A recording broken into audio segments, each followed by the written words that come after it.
पाकिस्तानियों को राष्ट्रीय सुरक्षा को लेकर किसी किस्म का कोई कंप्रोमाइज भारत सरकार नहीं करने वाली है।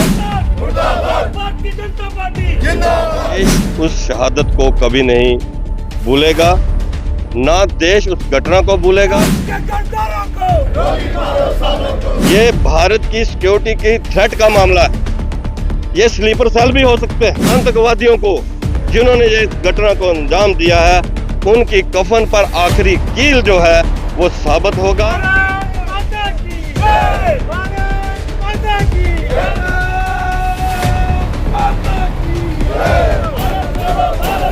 पाकिस्तानियों भारत छोड़ो, भारत छोड़ो, भारत छोड़ो। पाकिस्तान मुर्दाबाद, पाकिस्तान, पाकिस्तानियों भारत छोड़ो, भारत छोड़ो, भारत छोड़ो। पाकिस्तानियों भारत छोड़ो, भारत छोड़ो, भारत पाकिस्तानियों भारत छोड़ो, भारत छोड़ो, भारत छोड़ो। पाकिस्तानियों भारत छोड़ो, भारत छोड़ो, भारत छोड़ो। पाकिस्तानियों भारत छोड़ो, भारत छोड़ो, भारत छोड़ो।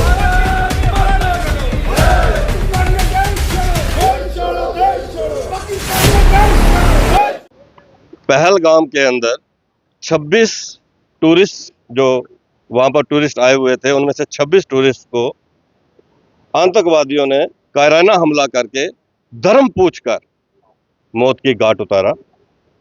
वो उनकी शहादत थी देश के प्रति, और देश उस शहादत को कभी नहीं भूलेगा।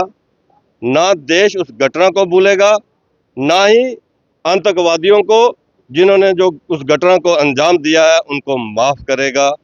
आतंकवाद को लेकर भारत एक है। आतंकवाद को लेकर जीरो टॉलरेंस जो है भारत सरकार की है। उसके बाद भारत सरकार ने, माननीय प्रधानमंत्री नरेंद्र भाई मोदी जी ने एक इमरजेंसी मीटिंग करने के बाद 5 बड़े फैसले लिए।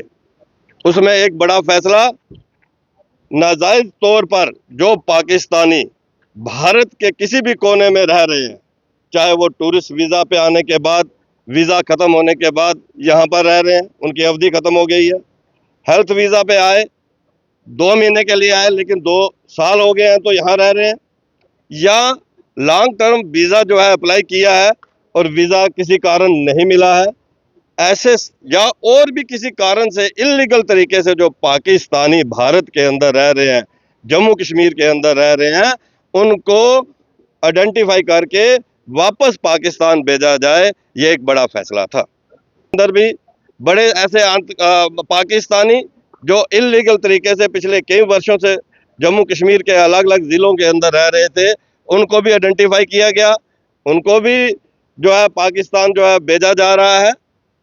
भारतीय जनता पार्टी ने एक फैसला किया कि हर ज़िला हेडक्वार्टर के ऊपर डिस्ट्रिक्ट प्रेसिडेंट और वहाँ के ऑनरेबल जो हमारे MLAs हैं, DDC चेयरपर्सन हैं, सीनियर लीडर्स हैं, उनके साथ मिलकर वर्दी डिप्टी कमिश्नर जो है उनको मेमोरेंडम देना है कि क्या उनके ज़िले में ऐसे लोग आइडेंटिफाई हुए हैं आतंकवादी और पाकिस्तानी, क्योंकि ये एक बड़ा सीरियस मामला है। ये भारत की सिक्योरिटी की थ्रेट का मामला है। ये स्लीपर सेल भी हो सकते हैं, और कभी भी जब पाकिस्तान के साथ कोई ऐसी बात हो जाए तो ये स्लीपर सेल जो है वो बाहर निकलकर भारत की सुरक्षा के खिलाफ आ सकते हैं। इसलिए रियासी ज़िले के अंदर हम यहाँ पर वर्दी डिप्टी कमिश्नर जो है उनसे मिले हैं।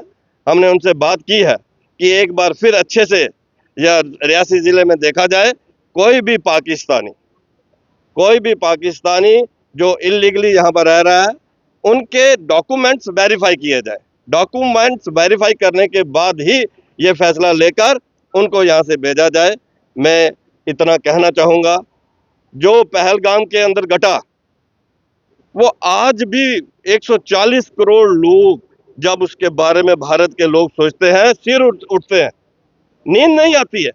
आंखों के सामने, दिमाग के आगे जब उनकी चीखें, निहत्थे टूरिस्ट की चीखें, धर्म पूछकर मारने वाली जो बात है, उसने भारत को झंझोर के रख दिया है। इस घटना को भारत कभी नहीं भूलेगा, और आतंकवादियों को जिन्होंने ये इस घटना को अंजाम दिया है, उनकी कफन पर आखिरी कील जो है वो साबित होगा।